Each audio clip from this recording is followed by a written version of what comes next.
বাংলাদেশের দীর্ঘদিনের পরীক্ষিত বন্ধু চীন আন্তঃবাণিজ্য এবং কূটনৈতিক সম্পর্ক দিন দিন আরও বৃদ্ধি পাচ্ছে।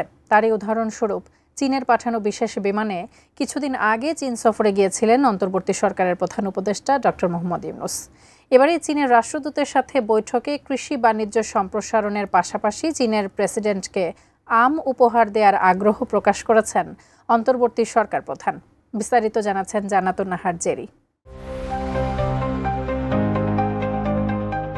চীনের প্রেসিডেন্ট শি জিনপিংয়ের জন্য বাংলাদেশের অন্তর্বর্তী সরকারের প্রধান উপদেষ্টা ডক্টর মোহাম্মদ ইউনূস একটি তাজা আমের ঝুড়ি পাঠানোর আগ্রহ প্রকাশ করেছেন। চীনের সঙ্গে কৃষি বাণিজ্যের অগ্রগতি তুলে ধরে প্রধান উপদেষ্টা মোহাম্মদ ইউনূস একথা বলেন। গত ২০ এপ্রিল রাষ্ট্রীয় অতিথি ভবন যমুনায় সাম্প্রতিক চীন সফরের ফলাফল পর্যালোচনায় আয়োজিত বৈঠকে চীনের রাষ্ট্রদূত ইয়াও ওয়েনের কাছে তিনি এই ইচ্ছা প্রকাশ করেন। ডিজাইন, এলিগেন্স, বিউটি, সেরা পণ্য সবার জন্য জেভিকো। বৈঠকে প্রধান উপদেষ্টার সাম্প্রতিক চীন সফরের অগ্রগতি ও দ্বিপক্ষীয় সহযোগিতা এগিয়ে নেওয়ার করণীয় বিষয়ে আলোচনা হয়। চীন সফরের সময় যেসব পরিকল্পনা নিয়ে আলোচনা হয়েছে সেগুলো দ্রুত বাস্তবায়নের উপর জোর দেন প্রধান উপদেষ্টা।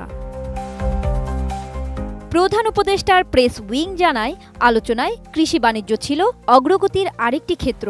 ডক্টর মোহাম্মদ ইউনূস বলেন, আমি নিজেই প্রেসিডেন্ট শি জিনপিংকে এক ঝুড়ি তাজা আম পাঠাবো। কৃষি পণ্যের মধ্যে এই মৌসুম থেকেই বাংলাদেশ চীনে আম রপ্তানি শুরু করবে এবং আগামী বছর কাঁঠাল রপ্তানির পরিকল্পনা রয়েছে।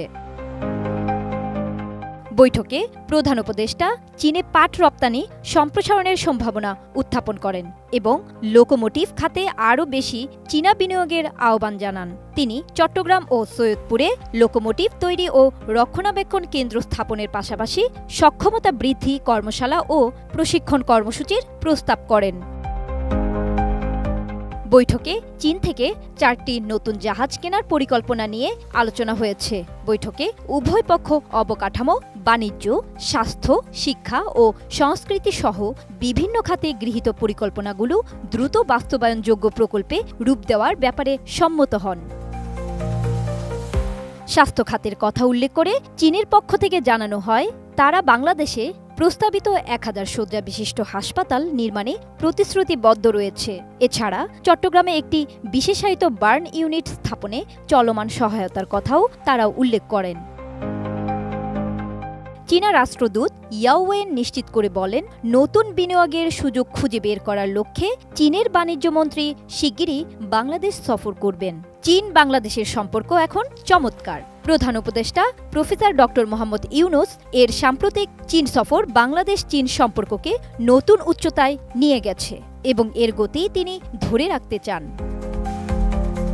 জান্নাতুন Nahar Jerry, desk report, ATN news.